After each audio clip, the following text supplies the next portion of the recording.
Hey there, movie buffs.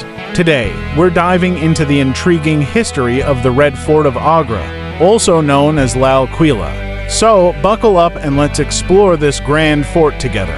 Did you know that the Red Fort of Agra was actually built by Emperor Akbar in 1565? That's right. It's called Qila-i-Akbari, or the Red Fort of Agra, because Emperor Akbar himself commissioned it. This massive fort took a whopping 15 years to build and spans an area of about 3 kilometers.